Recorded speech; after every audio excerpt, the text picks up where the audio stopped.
This is A Different Brilliant, an Aspect podcast focusing on the strengths, interests and aspirations of the autistic community. Open, authentic and engaging conversations about autism. Made for autistic people, parents and carers of children on the autism spectrum. Welcome to A Different Brilliant.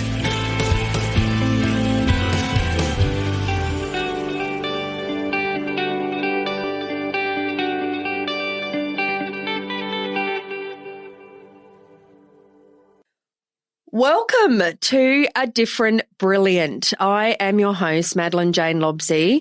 I'm really excited because we're going to talk about one of my all-time favourite subjects, which is travel.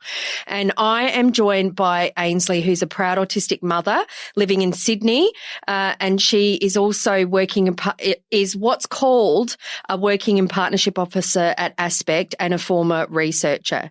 And then I also have Kate here, and Kate is a senior manager for stakeholder engagement and passenger experience. I already got questions.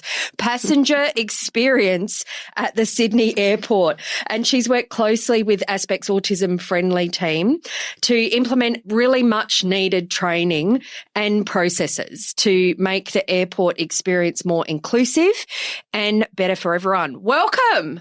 Thanks for having us. It's very exciting to be in this conversation. As someone who loves to travel, and everybody listening, you know, people will know that traveling as an autistic person with autistic people can be challenging. So this is a really important conversation. So I want to kick it off. Ainslie, you are autistic yourself and parent autistic kids. So what are some of your top travel tips when traveling with you and your kids? Awesome. So just for a little bit of context, they're now 9 and 12. So when I'm thinking about this, I'm also thinking back to when they were littles because they're a bit older now and they're really used to it. I think one of the things that makes a trip go well is planning, which I'm sure doesn't surprise you. And also starting small and building up. So a lot of autistic people love traveling and they take to it like ducks to water. Some do not and find it very challenging. So because you don't know what you're going to get until you try, I really recommend starting off small with maybe a weekend away or a 2-night cruise or something like that, just to see how your kiddos respond to the plane, boat, whatever it is that you've chosen.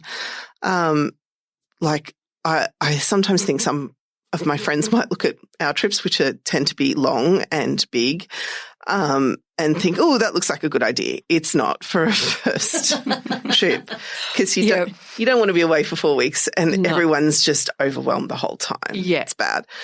Also, I think including them in the planning process, and that's going to look different depending on what sort of ability your kids have and how old they are. It can be as simple as picking sort of 3 potential destinations that you're okay with, giving them a choice book if they're non-speaking. So stuff like that, I think. You said a choice book then, yeah? A choice board, yeah. Oh, board. Yeah. So even if someone's a non-speaking person, you can have pictures of the different places and then that gets investment. Really, the most important thing is letting them know that plan once you've made the plan, and that's going to look different from person to person and their communication preferences as well. Scheduling downtime during a trip. That's gold. That's like one of the best things you've said so far. Yeah. Oh, what do you mean by that? What I mean by that is for autistic people, travel as fun as it is, and my daughter loves traveling. She loves going to the Disney parks in particular, but she can't do a whole day there without being overwhelmed. So we stay close and we'll stay somewhere longer, but do half days and then spend the afternoon swimming or hanging out. That's smart. And all of that. And then it's more comfortable for everyone really. And lastly, there's a few more I'll probably go into in the next question, but there's the obvious ones, making sure they have their sensory accommodations like ear defenders and stim tools. And I think this one will be surprising to you as well. But if you've got a child that's sensory seeking, I think it's super important to make time to visit playgrounds and open spaces. Even if you're going to a place like Disney where that's really sensory, but it's also very demanding. Like there's waiting in queues, unfamiliar food, all of that. So having that time just to sort of be able to run, jump, hang, get like really good proprioception through their sort of joints and stuff like that, that's really important as well. So there's some of my, but mostly it's about planning, I think. I'm already like, you got to write a book. Like this is it's so just sitting good. up here in my brain at the moment. It's my very favourite topic. Because I have stuffed up almost everything you've said, you know, like I'm already getting good tips. I'm glad to be of service. So let's go to the other side of things. So you're not always going to travel in an airport, but for most of us at some point you will travel in or let's hope you travel at an airport. Yeah. And, you know, airports, like you were already saying, they're unfamiliar, they're unknown, they're chaotic, they can be, and things change regularly when you're in an airport. So, Kate, can you explain what are some of the accommodations that Sydney Airport's made for travellers, autistic travellers, or people with other hidden disabilities? Yeah, thanks. Look, Sydney Airport is really proud to be able to grow in this space. We're on a journey, and I'll start by saying that. So nothing is ever absolute for us. We have a range of different accommodations, actually, at the airport. I know Ainslie touched on that pre-planning piece. So we have some of those tools on our website to help passengers, plan ahead before they come. Everything from sensory maps to journey planners. But then you have the sort of more practical accommodations, so assistance lanes that you might have through security screening or via customs. And importantly for us, and what we've heavily invested in at the airport is training of our people. That's sort of been our number one commitment, certainly in the early phases of our program. And part of that training has been partnering with Aspect Friendly team, but also launching that sort of sunflower lanyard scheme, which is part of the Hidden Disabilities scheme. That's a global program adopted by a lot of airports and other travel places, which is brilliant to see. That's a really simple tool, wearing the sunflower lanyard or a wristband for staff in airports, for example, to recognise that passengers might need some extra support or extra time. Super valuable because, as you say, airports are chaotic. It's really, really busy. We need to be able to identify passengers that might need that help. So so for anybody who doesn't know, like the sunflower lanyard is worn by people with hidden disability. That's right. Or it can be a wristband. And then staff also wear a sunflower item, sometimes a lanyard or a badge even sometimes. Yeah, at Sydney Airport, anyone that's been trained in that program, in our Hidden Disabilities program, gets a sunflower pin. So we would wear that on our lanyards or somewhere on our uniform to identify that to passengers. We hand out lanyards for free to our passengers, or wristbands, if that's your preference. And our friendly team are always willing and able to help passengers that need that help and support. We've been part of that program since about 2020, I think. And slowly, we're starting to see airlines and other organisations in our community jump on board, which is brilliant to see. So then let's say they are at the airport and I can talk about, I've had a moment where I personally couldn't talk at that point because I couldn't understand what was happening with the change that was happening at the airport.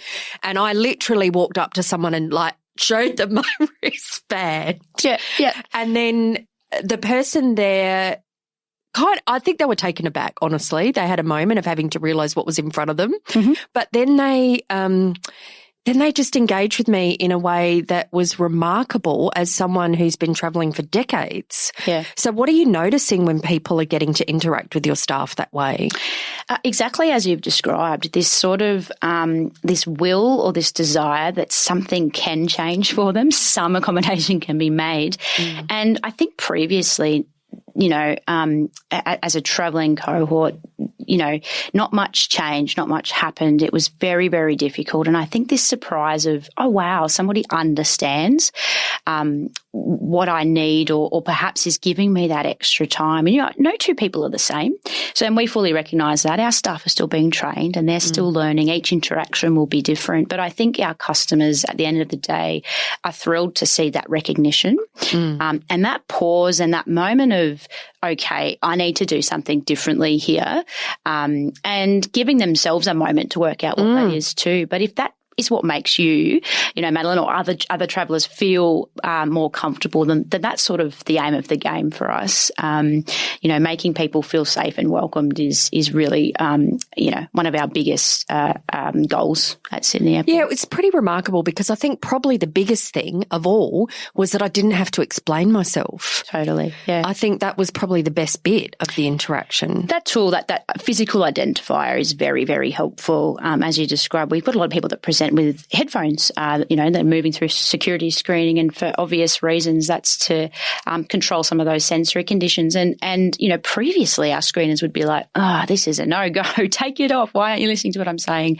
But slowly they're starting to understand, I see, this person's presenting a little bit differently, and just sense checking then what a traveller needs. Yeah, it's a tiny thing and it makes all the difference. So, Ainslie, what would you say, what's been your experience in those kind of moments with a sunflower lanyard or, in the program? Yeah. It's just been so night and day for us. And I think the team passed on some appreciation from my family to you a little while ago, Kate. But before the training at Sydney Airport, particularly with immigration, which I understand was a later stage, it was so difficult. My son can do almost anything given patience, kindness, respect, and some really explicit instructions. Just a little more time is really what he needs. And when we were going through immigration before the training and the Sunflowers program, it was an absolute nightmare because of the biometric scanners. Yeah. And all he needed was someone to help him through that and coach him through that. But they weren't understanding what was happening. And I think it was just a lack of understanding more than anything, or any ill will or anything like that. Traveling through Sydney in, I think it was December last year, so probably about 6 months ago now, that was the first time we'd gone through the airport since the training. And it was, I ended up in tears the time before it because I was in a state. This time I ended up in tears because... Tears of joy. Tears of joy because we're walking through the airport. He's got his lanyard on. Both of my children are autistic, but one prefers to wear it, one doesn't. And there was a staff member standing as soon as you go into immigration behind the big SID sign. And without having to say anything, he just said, "Do you want to go in the family lane?" And that, just having people to do the immigration, it took us maybe 5 minutes longer, but it saved us the heartache of having to try and go through that process, which for other people is like super easy and fast and amazing. But for us, it comes with a little bit of challenge. So we get through the other end and I'm just like, that was so uneventful. I want to burst out in tears. So yeah, I sound like a bit of a crier now, but yeah. I get it. I mean, I had a very similar experience. I went from, in that moment when I couldn't understand, there was a flight change and, I was like, I was in the line and they were trying to explain it to me and I couldn't get it and I had to like move away so I could cry for a minute, just to sort of move myself through the space. And then I went back to the line and showed them my wristband and then everything shifted. And then I was moved to tears. It's just, I don't fully know if people fully grasp how impactful it is for people like us and families like us as well. And just like, if I haven't said it enough to your team, just the way that it has been embraced so authentically. It's not just we're sticking a Sunflowers badge on it. We're doing this rigorous training. We've got all these other resources. Like, customers like our family do feel the difference in a really big way. Thank you for sharing that story. I'm pleased to hear that. Yeah. And I think what's very obvious really quickly from you is the authentic commitment to really have this work and continue to evolve, because like you say, it is ever evolving and so much of it has to do with the staff themselves, getting access to that training. But what was it like for you, maybe even personally, to go through the training with the Autism Friendly team? I don't even know if I can fully answer that because it's been such a rewarding and like humbling experience for me. I don't actually have any connection with anybody that has a hidden disability, certainly that I know of. No affiliation with autistic family members. But what's been interesting is not knowing anything about it, stepping in and leading the program. I always say I was gifted this piece of work from my manager because a previous colleague left the business and I sort of inherited it, if you will, and I thought I didn't really know much about it.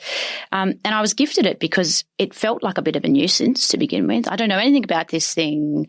I've got to learn a new thing. I've got to make all these changes. Yeah. Am I actually going to be able to affect any change here? What is this? And I've taken a massive personal journey with it where I've become really connected with what this program does or how something so simple can impact someone's lives. And I think Ainslie touched on it and almost moved me to tears, actually. So maybe that's the theme of this episode. But that's so rewarding and lovely to hear and see. I think that as airport workers, airport staff, we're so busy. It's this and it's that. It's dynamic. And we're moving on to the next thing so quickly, trying to move. We literally have 44 million passengers move through our terminals a year. To hear that just one family or one interaction with a staff member can have such an impact to that person's journey, that's very, very rewarding. One of the most amazing things about our training program is how people respond when they come out. The team at Aspect Autism Friendly are so wonderful in how they give that training to our staff, but the feedback I get about that and just how useful it is in everyday life, that's probably been the most exciting thing and not something I expected, to be honest. Yeah. And look, we're talking about airports and we're talking about travelling, but as I listen to you, I'm thinking about every bank, every bus stop, like all of the places that we all as communities move through and look how life-altering it's been for you and your staff. And you can even hear how it's shaped the goals you have for what you're up to. Definitely.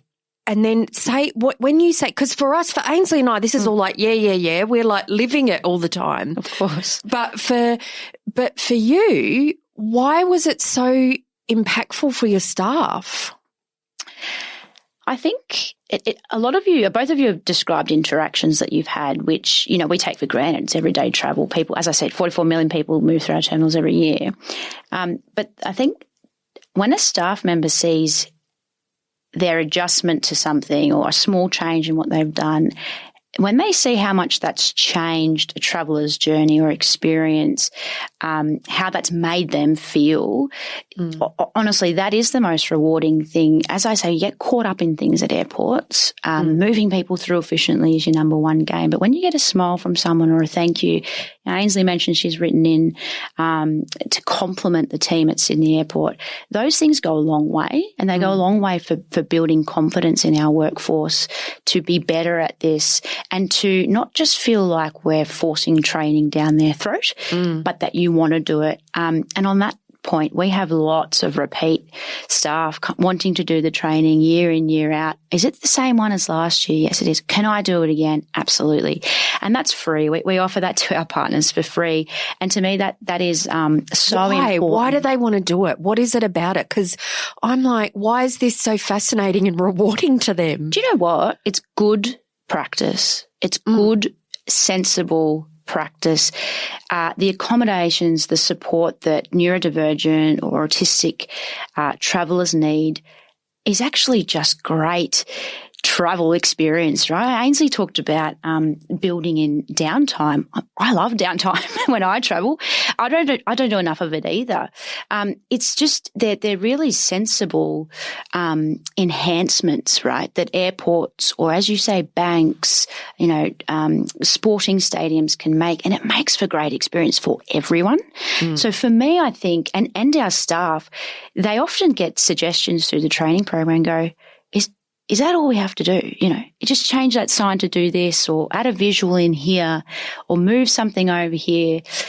And then that has such an impact to someone's experience. I think that's where the appeal comes from. A lot of this is just practical, sensible, good experience. Look, I think that is the gold in everything that you've said. That piece when you said, is that all we have to do?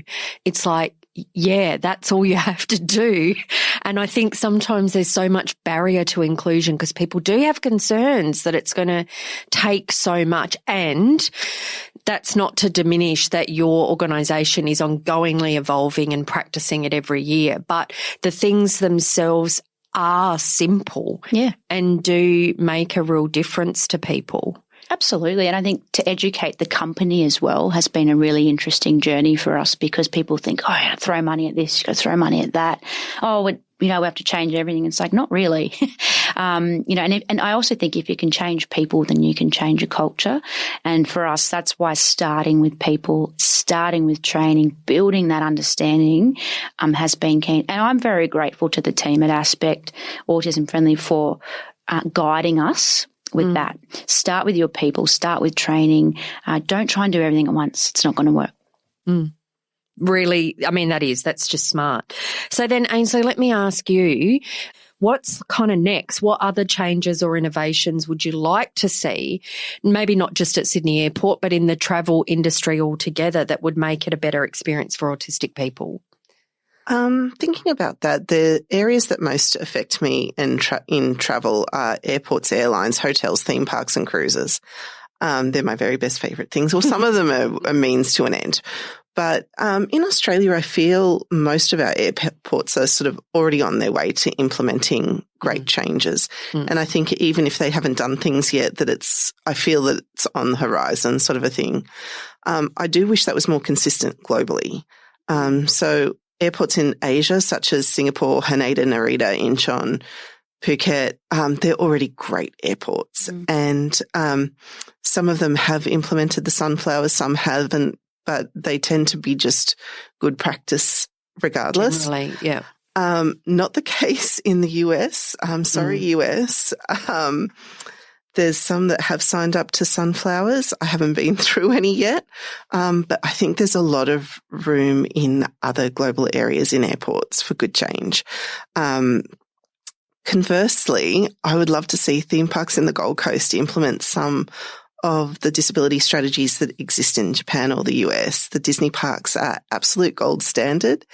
And I might be tempted to go back to the Gold Coast if it were more accessible for families like mine. Why is it gold standard in the US? What is it about it that's gold standard? So I would say Disney is the gold standard. Universal also has elements that I like. I could probably do a whole TED talk on the disability thing in the US, but no matter what your disability is, there is the Disability Access Pass in service in the Disney parks. And the biggest thing for us is one of my children finds it very difficult to wait in lines, not because he can't do it, but because he's bouncy and it annoys the people around us, and they tend to be really awful. Yeah.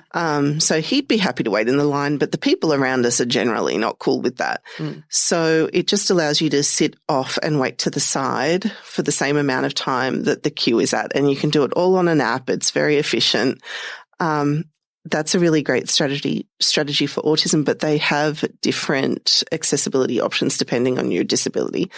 For some, it might mean waiting in queue, but if you need to jump out to do something, to tend to a personal issue, you can have that place in the queue held. Smart. So they just take care of disability really well in the US. Japan's also good. Cruise lines lend themselves to being pretty autism friendly on the most part, just by nature of how they exist. So you're on a boat and it's a whole little world contained. You have the same seat at dinner every night. There's an itinerary every day that you can check the day. Like, it's good. Like, it's pretty good. So they tend to be pretty good. And I know Carnival and Royal Caribbean have already done some work in the autism space. So that I wouldn't love to change. hotels, I'd love to see hotels committing to becoming sort of autism-friendly partners. They could have YouTube visual stories before you arrive to show you how, like the check-in procedure for that specific hotel, different sensory maps. The YouTube could also contain like different shots from around the venue, so you know what you're turning up to, what it has, what the rooms are like, quiet spaces, lighting, sort of, so a whole sensory assessment beforehand. And the thing that I would love the most in hotels is weighted blankets for loan, so I don't have to lug mine. Yes. Because that's awful. And lastly, airlines. So Sydney Airport has done such a phenomenal job. I'd love to see that customer experience extended through to getting on the plane. That'd be great. And it would be nice if all airlines, this is kind of, I feel this is my wish list. Yeah. I love it. So a dedicated accessibility page, which has as much thought dedicated to hidden disabilities section as the physical and medical ones. It should include information about pre-boarding as well as bringing assistive devices. For example, once again, weighted blankets without it impacting your baggage allowance. I will quietly let you guess which Australian airline I'm referring to, that even though they're signed up for sunflowers, it took me several phone calls and email and hours of my time to get that adjustment. Also, it should just be universal. That should be not counting towards your baggage. Also, days where you can come down to the airport and test the process going through security. I believe that part you can already do because you don't need a ticket, and test it in a plane. So you get to do the whole thing through to boarding. And I believe it exists in some places, but it'd be nice for those who haven't flown before. I just want to step back. I'm already like, yay, viva la revolution about the weighted blankets. But you're saying words that aren't familiar to everybody. So there's things that you're saying like, and a sensory map and a visual story and a this and a that people won't know. I mean, Kate probably didn't know what it was until she went through the training. So could you say really simply what a visual story, a sensory map, what are you talking about there? Okay. So for autistic people, supports related to knowing what comes next and predictability, in my mind, are some of the most important travel supports. This is because autistic people, we tend to get quite stressed and anxious when we don't know what to expect. If you take away some of this unknown for the autistic person, or if you're traveling with your child, they will likely be a lot calmer and a lot more amenable to going along with the plan. How you provide these supports will look and sound different depending on the age and the communication ability of that person. So visual supports can look a little different from person to person. It could be, if they can read, it might be a plan of what's going to happen throughout the day written down. More universally, they tend to be visual stories, which is you can have a picture representing what step in the process it is. So, for instance, going to the airport, you might have the first picture might be arriving at the front of the airport. You will arrive. It's usually written in first person. So I will arrive at the airport. It will look like this. The next one will be, I need to check in for the flight. It looks like this. So if you master that planning, it's really, really, it takes anxiety away from people. So, yeah. Yeah. And, I know for myself with my kids and their different needs, one of them needs to know exactly how long it's going to take, each part of it. Oh.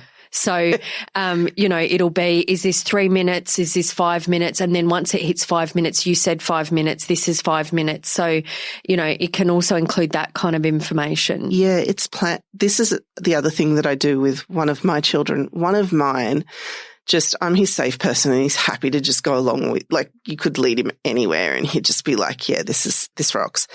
The other one is really in need of an exceptional amount of detail. So what that looks like for us is each evening of the holiday, I will tell her in extreme detail what's going to happen the next day. And it is down to that. This is going to take this long. This is going to take this long. Also, these are the bits where you might have to be flexible. Like, for instance, catching a train in Japan is almost a surety, whereas in Australia, it's like maybe, so. You mean being on time? Being on time, yeah. It might turn up at 3, it might turn up at 3:15. So those things like that. So I'll tell her the night before everything in detail, where the points that might not go according to plan are. Yeah. Then during the next day, it'll also be like, remember I told you we're catching 3 trains today. We're about to get on train 2. That's the bullet train. It goes for 3 hours and 30 minutes. Then we're going to get on a local train for 20 minutes. Then we're going to walk about 10 minutes to our hotel where we'll check in and chill out. So it's that level of detail that she needs. Other one doesn't need it. And I think it's just really important to give people those supports that they need and know the human that you're traveling with and what they do need. Yeah. And I think that what I'm hearing is, there'd be families out there and people out there that are like, traveling's just not an option for them because in their day-to-day life, they're dealing with whatever they're dealing with and they haven't seen what you've seen. Like they haven't seen that actually if you do have these supports and if you do have these accommodations and you do think it through, you can go to Disney parks. I think most, to be honest, I think most families can. And it may seem very far away from your reality. Yeah. But I think in most instances you can. It might be building up to that. It might be a day trip to Luna Park and you master that. That might be your absolute first step. Then it might be taking a trip away from the weekend. You master one bit at a time. But I think particularly if you are working with a good maybe OT as well, to kind of like what are the sticky points? Like what is not going so well for those like little test things, going back, trying again, trying a different way. But I think, with really good practice, like really good autism practice, I should be specific, it's possible for most people. Yeah, I would say so. And Kate, you must notice now, it's like life before you got the training and life after you got the training, because you must notice things that you didn't notice before. It's really funny when you were asking the question prior around, the changes and the impact it's had to my life. I'm just, and I hope this doesn't sound offensive, but I feel like I'm a more considered human afterwards.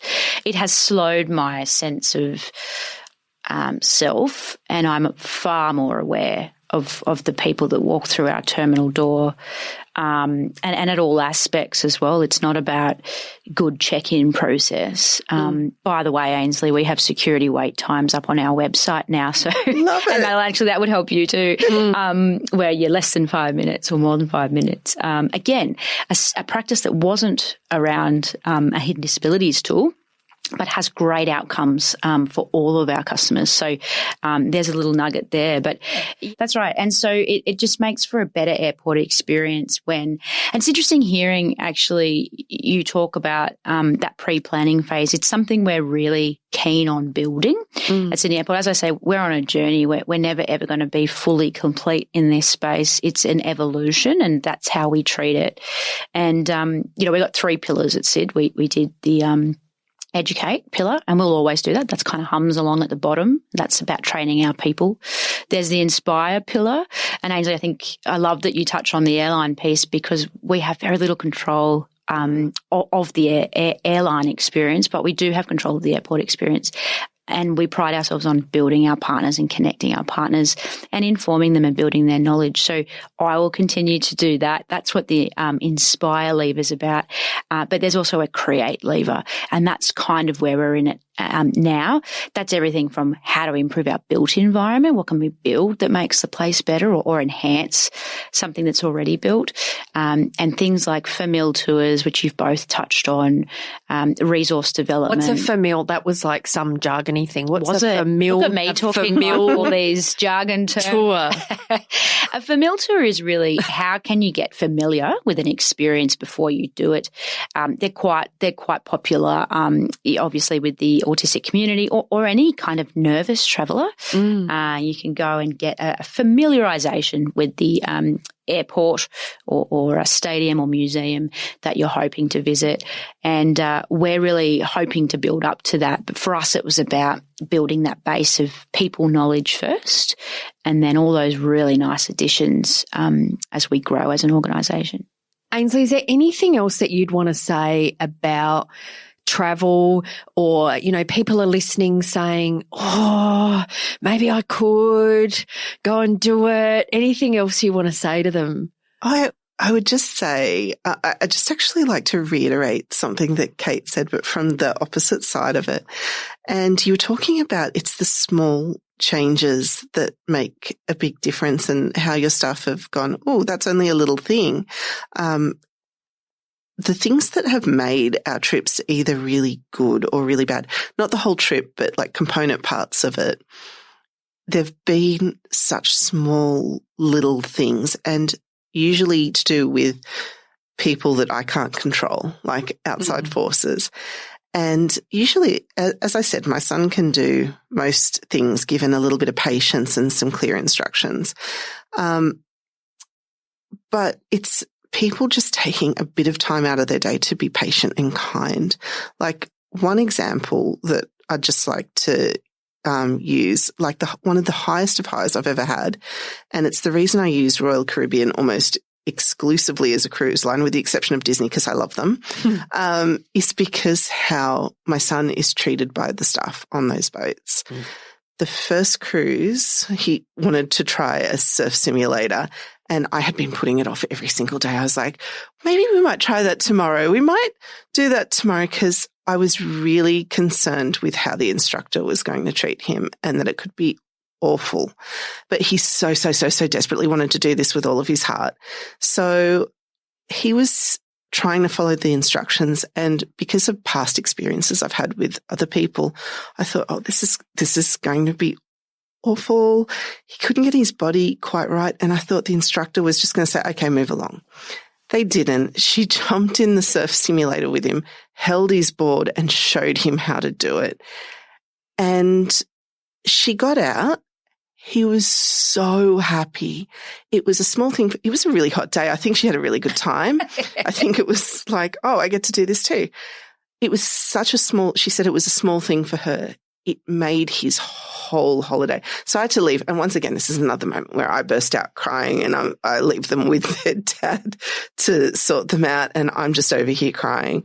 But conversely, the bad moments have been also because someone won't take 30 seconds, a minute just to do that. So there's that. And I'd also I'd like to families with autistic people in them, like, give it a try. Honestly, in a small way, give it a try, because these are the moments that can you go through school, you go through work, and it's one foot in front of the other. And if you can find a way to do some exceptional things, and for some people that might be going to the beach for a week. For others, it might be something like Disneyland. It depends on the family, but I've often said it's like the cherry on the sundae of life. It's just, traveling can be those magical moments. So just having the confidence to like really have a look at some good practice, get to know your kid, what they're going to need, and give it a bash. Oh, I love it. That's the quote of the day. Give it a bash. Totally. Yeah, perfect. All right, Kate. Well, if people want to find out what is available at Sydney Airport or how to access accommodations, what can they do? Yeah, look, the best thing you can do is jump on our website. So it's quite straightforward, sydneyairport.com.au/sunflower. We've got all of our accommodations, where you can get lanyards from, where our friendly staff, and some of the accommodations that we make for people that come to the airport. That's a good starting point.